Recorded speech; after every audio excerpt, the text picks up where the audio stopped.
Au sommet d'un immeuble, Gabriel observe la ville. C'est un ange gardien de Baran, et son devoir est de sauver les gens des accidents causés par l'envoi de SMS au volant. Il apparaît sur la banquette arrière de leur voiture, et d'une simple petite touche, les fait s'arrêter juste à temps. Un jour, Gabriel s'assoit derrière Arj, un aspirant documentariste qui fait des petits boulots pour survivre. Aujourd'hui, il est frustré parce qu'il a été refusé pour un autre emploi, et il admet qu'il est sur le point d'abandonner. Après avoir lu ses SMS, Gabriel touche Arj pour le faire arrêter la voiture, mais il est maintenant inquiet de l'état mental d'Arj. Par la suite, Arj effectue quelques tâches pour l'application de petits boulots. Il se rend d'abord dans une boulangerie populaire où il y a une très longue file d'attente à l'extérieur. Il n'est pas là pour acheter quoi que ce soit pour lui-même. Il est payé par quelqu'un d'autre pour faire la queue à leur place. Après 2 heures d'attente, l'employé annonce qu'il ne reste plus de brioches. Arj appelle son client pour lui expliquer qu'il ne sera pas facturé pour les brioches, mais lui demande aussi de ne pas annuler la tâche, soulignant qu'il a attendu 2 heures et qu'il devrait être payé. Malheureusement, le client annule quand même la tâche. Arj est encore plus frustré lorsqu'il découvre que la plupart des brioches ont été achetées par Jeff, un homme riche qui est prioritaire en tant qu'investisseur. Ensuite, il se rend chez un client pour faire sa lessive, tandis qu'un enfant impoli n'arrête pas de lui demander pourquoi il n'utilise pas son diplôme universitaire. Arj devient tellement irrité qu'il se lance dans une tirade, disant à l'enfant qu'il n'a pas d'avenir et que le rêve américain est mort. Cela lui vaut une mauvaise note sur l'application. D'autres tâches incluent l'assemblage du bureau de quelqu'un et le réapprovisionnement de certaines étagères dans une quincaillerie. Alors qu'il conduit en ville pour travailler, il se retrouve avec une contravention de stationnement. Gabriel ne cesse jamais de l'observer. Pendant la pause déjeuner à la quincaillerie, Elena aborde Arj. Elle essaie de créer un syndicat pour améliorer les conditions de travail, mais Arj n'est pas intéressé car il n'est qu'un freelance. Elena souligne qu'il mérite tout de même un meilleur traitement, mais Arj pense que les choses ne s'amélioreront jamais. Le soir, Arj croise Elena à un étal de nourriture et ils finissent par dîner ensemble. Arj lui parle de son rêve d'être documentariste et elle est très encourageante. Gabriel est heureux de voir qu'Arj sourit enfin. Par la suite, Arj se rend sur le parking d'un magasin pour passer la nuit dans sa voiture. Lorsque son père l'appelle, Arj prétend qu'il a un appartement et qu'il est intéressé d'entendre parler du succès de son cousin. Comme il a du mal à dormir, il écoute un podcast d'aide au sommeil, mais il est constamment interrompu par des publicités, car il ne peut pas se permettre un abonnement. Quelque temps plus tard, Martha, la gestionnaire des anges, rassemble tous les anges gardiens pour entendre leurs histoires. Chacun d'eux protège les gens de différentes choses, comme les tsunamis ou les chutes accidentelles. L'un des anges est en charge des âmes perdues et partage une histoire très émouvante sur le fait d'enseigner à une personne comment retrouver un sens à sa vie. Cette personne était très reconnaissante envers l'ange pour ses conseils, et Gabriel se retrouve à désirer la même chose. Après la réunion, Gabriel demande à Martha de lui confier des devoirs plus significatifs. Cependant, Martha lui dit que c'est un travail extrêmement difficile et qu'il n'est pas prêt. Pendant ce temps, la vie d'Arj continue d'être terrible. Parfois, un gardien le trouve endormi sur le parking et Arj doit le convaincre de ne pas le chasser. Chaque fois qu'il doit se doucher, il utilise le gymnase local. Un sans-abri nommé Léonard utilise également ce gymnase et ils discutent souvent lorsqu'ils se croisent. Gabriel continue de l'observer avec curiosité. Un jour, Arj est embauché par Jeff via l'application pour nettoyer son garage, et il fait un travail très rapide et efficace. Jeff promet de lui donner 5 étoiles et partage ses collations. Il dit qu'il est aussi un homme très occupé, mais quand Arj lit sa liste de choses à faire, ce ne sont que des choses futiles comme acheter des choses pour sa fête et trouver un chaman. Arj dit qu'il pourrait travailler comme assistant, et Jeff accepte de lui donner un essai d'une semaine. Au fil des jours, Arj prouve à quel point il peut être un travailleur fiable. Il travaille vite et peut trouver des solutions alternatives pour des problèmes aléatoires sur le champ. Quoi que Jeff demande, Arj est prêt à le faire.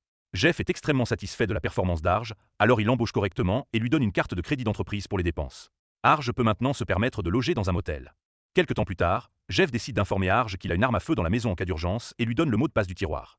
Lorsque Jeff apprend qu'Arj a un rendez-vous, il lui prête une veste et lui recommande un restaurant abordable. Ce soir-là, Arj et Elena passent un moment merveilleux ensemble. Cependant, lorsqu'Arj voit les prix sur le menu, il est horrifié. Il s'avère que cet endroit n'est considéré comme bon marché que pour les hommes riches comme Jeff. Arj ne veut pas avoir l'air mal devant Elena, alors il dîne quand même là-bas. Lorsque l'addition arrive, Elena dit qu'il devrait partager, mais Arj se porte volontaire pour payer et utilise la carte de crédit de l'entreprise. Le lendemain, Jeff interroge Arj sur l'addition du dîner sur la carte de crédit. Arj s'excuse et explique ce qui s'est passé, promettant de rembourser Jeff. Cependant, Jeff le renvoie quand même. Maintenant, Arj doit quitter le motel, et comme il ne trouve aucune tâche sur l'application, il n'a d'autre choix que de vendre son plasma. Arj finit par vomir parce qu'il se sent mal, tandis que Jeff vomit lors d'un rituel de purification. Cette nuit-là, Arj s'endort dans un restaurant et un serveur le met à la porte. En sortant, il découvre que sa voiture a été remorquée. Voyant la vie d'Arj s'effondrer, Gabriel décide qu'il est une âme perdue qui a besoin de son aide. Il apparaît alors devant Arj, qui panique évidemment. Gabriel explique qu'il sait tout sur Arj et lui dit qu'il y a beaucoup de raisons de vivre. D'une seule touche, il montre à Arj une vision de son avenir où il travaille comme livreur avec des quarts de travail terriblement longs et vie avec Elena chez sa mère. Finalement, le couple obtient des emplois stables et déménage au Texas. Mais leurs salaires ne suffisent toujours pas à payer l'opération de leur chien malade, ils devront donc l'euthanasier. Lorsqu'ils reviennent à la réalité, Arj crie sur Gabriel, disant que la vie terrible dans cette vision n'est toujours pas quelque chose à espérer. Gabriel explique que ce n'est généralement pas son travail, il ne sait donc pas comment apporter de l'espoir aux gens. Arj mentionne qu'il veut une vie comme celle de Jeff, Alors Gabriel décide qu'il doit lui enseigner que la vie de riche n'est pas aussi formidable qu'on le dit. Il touche Arj et une lumière prend le dessus sur sa vision. Quand Arj se réveille, il est à l'intérieur d'une voiture sur le parking du magasin. Cependant, c'est une voiture très chic et il porte de beaux vêtements. Alors quand le gardien l'approche, il est beaucoup plus gentil et comprend que s'endormir n'était qu'un accident. L'ordinateur de la voiture lui demande s'il veut rentrer chez lui et lui montre l'itinéraire. Le matin, Arj arrive à la maison de Jeff. Alors qu'il regarde autour de lui, Jeff l'approche. Il est habillé de manière décontractée et dit qu'il a terminé ses corvées. Arj lui demande à qui appartient cette maison, et Jeff répond que c'est celle d'Arj. Après qu'Arj a trouvé ses propres photos dans la maison, Gabriel apparaît pour expliquer qu'il a échangé la vie d'Arj contre celle de Jeff. Dans une semaine, il reviendra pour voir si Arj a retenu la leçon. Au fil des jours, Arj est incroyablement heureux. Il aime dépenser de l'argent pour tout ce qu'il veut, demande à Jeff de faire toutes les corvées. Et travailler ne consiste qu'à aller dans des restaurants chics pour prendre quelques décisions pour l'entreprise. Si quelque chose est cassé dans la maison, Arj paie facilement pour le réparer et ne comprend pas lorsque Gabriel mentionne l'ennui des inconvénients mineurs. Finalement, Arj rend visite à Elena, qui ne le connaît pas dans cette réalité. Ils s'entendent immédiatement et ont un rendez-vous au même restaurant que la dernière fois, mais ce soir, la serveuse leur dit que leur dîner est gratuit. À la fin, ils s'embrassent même, et Gabriel commence à s'inquiéter que son plan se retourne contre lui. À la fin de la semaine, Gabriel demande à Arj s'il veut retourner à son ancienne vie, et Arj dit évidemment non.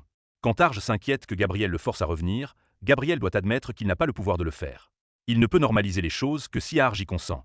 Cette nuit-là, Gabriel raconte à Martha ce qu'il a fait et elle panique, révélant que Gabriel était censé aider Elena à l'origine. Elle lui ordonne de convaincre Arj de revenir et prend les ailes de Gabriel en guise de punition. Le lendemain, Arj organise une fête au bord de la piscine. Gabriel arrive et dit que ce n'est pas juste pour Jeff, puis le touche pour lui faire se souvenir de tout.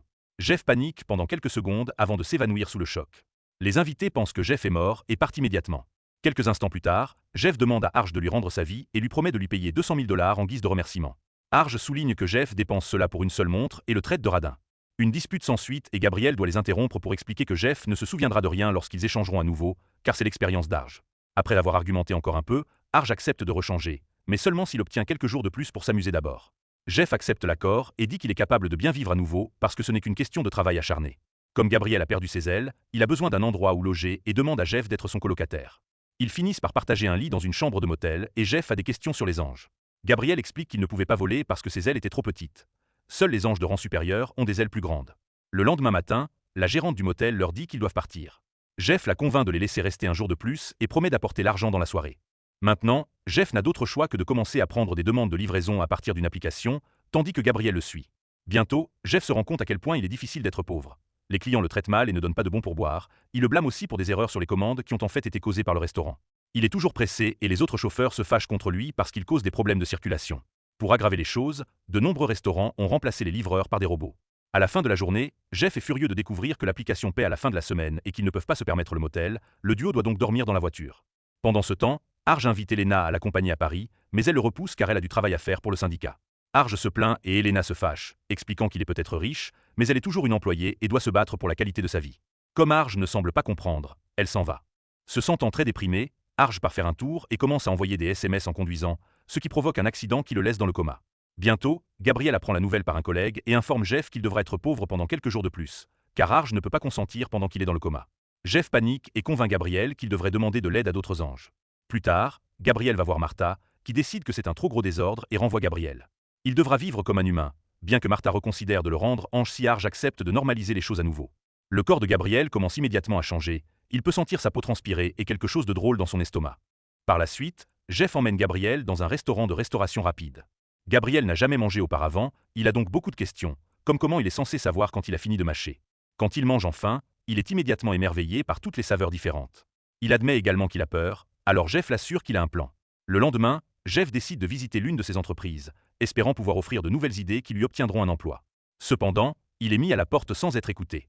3 semaines plus tard, Jeff a postulé à des centaines d'emplois, et pourtant pas une seule entreprise ne l'a rappelé. Pendant ce temps, Gabriel est devenu accro à Internet, alors Jeff décide qu'il doit aussi trouver un emploi. Bientôt, Gabriel se retrouve à faire la vaisselle dans un restaurant. Quand il reçoit enfin son premier chèque, il panique parce que le gouvernement en prend une grande partie, et ce qui reste n'est pas suffisant pour vivre. Son collègue Felipe lui dit qu'il a besoin d'un deuxième emploi et avoue en avoir 3. Gabriel est déconcerté, car il n'a pas de temps pour un deuxième emploi ni pour faire des choses pour lui-même. À l'hôpital, Arj se réveille enfin et l'infirmière lui dit que Jeff et Gabriel sont venus prendre de ses nouvelles plusieurs fois. Refusant de retourner à son ancienne vie, Arj demande à l'infirmière des détails sur les effets secondaires du coma. Cette nuit-là, Jeff reçoit une demande de livraison pour son ancienne maison et il est heureux, car il réalise qu'Arj est réveillé. Lorsque Jeff arrive, Arj prétend qu'il ne le reconnaît pas et dit qu'il a l'amnésie à cause de l'accident. Il lui donne même un dépliant comme preuve.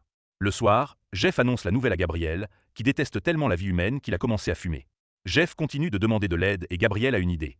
À l'origine, il était censé aider Elena. Alors peut-être que s'il la guide sur la bonne voie maintenant, Arj sera également affecté. Le jour suivant, dans la salle de pause de la quincaillerie, un employé est fatigué d'Elena qui insiste sur le besoin d'un syndicat. Elena n'abandonne pas et fait un discours sur le fait de faire ce qui est juste. Gabriel apparaît soudainement et soutient tout ce qu'elle dit, offrant également des mots inspirants. Cependant, lorsqu'il réalise qu'il ne travaille pas là-bas, les gardiens le mettent à la porte. Plus tard, les employés votent enfin pour la syndicalisation, mais malheureusement la plupart d'entre eux sont contre l'idée. Gabriel observe à quel point Elena est triste dans le bus et décide de se saouler. Felipe le trouve en train de boire dans la rue et décide de lui remonter le moral en l'emmenant dans un club. Alors qu'il s'amuse sur la piste de danse, Gabriel croise l'une des conductrices qu'il a sauvées par le passé, et Felipe explique que c'est sa femme. Voir l'heureux couple fait réaliser à Gabriel que son travail a de l'importance. Pendant ce temps, Jeff reçoit un message de l'application de livraison. La semaine prochaine, ils passeront principalement aux livraisons par robot et la note de Jeff ne répond pas à leurs normes. Son compte est donc résilié. Jeff commence à jurer furieusement et, lorsque Gabriel arrive, il se lance dans une diatribe contre le système. Il ne comprend pas comment les gens ne sont pas déprimés tout le temps et réalise enfin à quel point le système est délabré. Le moment est interrompu par la police, qui remorque sa voiture à cause de toutes les contraventions impayées. Désespéré d'argent, Jeff décide d'aller chez lui pour récupérer ses montres. Arj organise une fête d'anniversaire à la date de l'anniversaire de Jeff et danse même en utilisant la routine de Jeff. Pendant que Jeff se cache, Gabriel commence à s'inquiéter lorsqu'il remarque que le père d'Arj et Léonard sont également là, n'ayant plus l'air pauvre. Elena est serveuse pour le service de traiteur et Arj essaie de lui parler, mais elle dit qu'elle doit travailler et l'ignore. Sur le balcon, Léonard trouve Arj l'air très triste. Arj explique qu'Elena ne veut pas de lui parce qu'il est riche et qu'il se sent mal d'avoir volé tout cela. Léonard souligne que toutes les personnes chics ont volé des choses pour devenir riches et dit qu'Arj est différent parce qu'il a acheté un appartement, de la nourriture et de nouveaux vêtements pour Léonard. Les riches ne parlent généralement même pas aux pauvres. Pendant ce temps, Gabriel mange des chocolats sans savoir qu'ils sont remplis de cannabis. Il se sent très drôle et discute avec une femme jusqu'à ce qu'il s'endorme. Après la fin de la fête, Arj convainc Elena de danser avec lui. Puis Elena dit qu'elle aurait dû aller à Paris avec lui car se battre était inutile. Elle a perdu son appartement et dort maintenant dans la voiture de son cousin. Pourtant, elle refuse d'aller à Paris avec lui maintenant parce qu'elle est trop consciente à quel point les choses sont difficiles pour ces gens. Une fois l'appartement presque vide, Jeff sort et ouvre le tiroir avec les montres chères, car le mot de passe est le même. Après avoir pris les montres, Jeff essaie de partir, mais Arj le voit et panique, alors il ouvre le feu. Jeff pleure de douleur parce qu'une balle a touché son bras, et Arj vérifie comment il va, disant que c'est ce que Jeff lui avait dit de faire avec l'arme. Cela fait réaliser à Jeff qu'Arj faisait semblant d'avoir l'amnésie. Le lendemain à l'hôpital, Arj s'excuse auprès de Jeff et demande à Gabriel de rechanger leur vie. Cependant, Gabriel explique que si Arj le pensait vraiment, cela se serait déjà produit. Arj ne veut l'échange que parce qu'il se sent coupable, pas parce qu'il pense que sa vie vaut la peine d'être vécue, et cela ne compte pas. Jeff trouve cela stupide, car personne ne serait enthousiaste à l'idée d'être pauvre. Jusqu'à ce qu'il trouve une autre solution, Arj dit à Gabriel et Jeff de rester avec lui dans la maison chic. Les trois hommes se détendent et s'amusent ensemble. Bientôt, Martha se présente pour prendre des nouvelles de Gabriel, qui dit qu'il ne comprend pas comment il est censé donner de l'espoir aux humains si leurs vies sont horribles. Martha explique qu'une âme perdue n'a pas besoin d'un ange, elle a besoin d'une autre personne. Gabriel ne comprend pas, mais Martha disparaît sans un mot de plus. Plus tard, les gars sortent pour des tacos et Arj est surpris de voir Elena. Elle lui dit qu'elle et ses collègues font des plans pour essayer de se battre à nouveau pour le syndicat. Elena a appris que le changement ne se produit pas du jour au lendemain, elle doit donc continuer à se battre malgré les pertes. Quand elle demande un endroit pour s'amuser, Gabriel emmène tout le monde au club. Après avoir dansé un moment, Gabriel est toujours triste d'être un échec et va s'asseoir dehors. Arj vient le réconforter et dit qu'il ne peut pas abandonner. Alors Gabriel souligne qu'Arj a abandonné aussi et que leurs situations sont les mêmes. Ils n'ont pas d'avenir et pas d'endroit où vivre. Cependant, il admet également qu'être humain lui a appris beaucoup de choses agréables, comme manger, danser et se faire des amis. Arj réalise que tous les amis qu'il a en tant que personne riche sont faux et il regrette les moments qu'il passait avec sa famille, qu'il aime pour ce qu'il est. Il dit que Gabriel est le meilleur ange qu'il aurait pu avoir et avoue qu'il veut un avenir qu'il a construit de ses propres mains et qui n'a pas été volé. Cela signifie qu'il a finalement accepté que la vie vaille la peine d'être vécue. Gabriel sourit et lui touche l'épaule. Quand Arj cligne des yeux, il se retrouve de retour la nuit où sa voiture se fait remorquer. L'employé du restaurant se sent mal pour lui et lui offre un trajet. Pendant ce temps, Jeff se sent seul dans la grande maison. Le matin, il trouve les contraventions de stationnement qu'Arj a reçues en travaillant pour lui. Finalement, Arj essaie de récupérer sa voiture et découvre que Jeff a déjà payé toutes ses dettes. Ensuite, Arj appelle son père et lui dit enfin la vérité sur sa situation. Son père est très solidaire et révèle que son cousin a été pris en train de frauder le fisc. La prochaine fois que Jeff se rend à une réunion d'entreprise, il annonce qu'ils améliorent le salaire et les avantages sociaux des travailleurs de l'application. Il refuse d'utiliser des robots ou l'IA plus longtemps, et si quelqu'un n'aime pas ses décisions, il le renverra. Plus tard, Arj obtient un emploi de livreur comme dans la vision de Gabriel. Cependant, il ne veut pas de cet avenir horrible, alors il annonce qu'il démissionne avec un message sur le tableau blanc. Les autres travailleurs sont inspirés et choisissent de faire de même. Ensuite, Arj commence à travailler sur un documentaire sur les travailleurs de plateforme et continue de fréquenter Elena.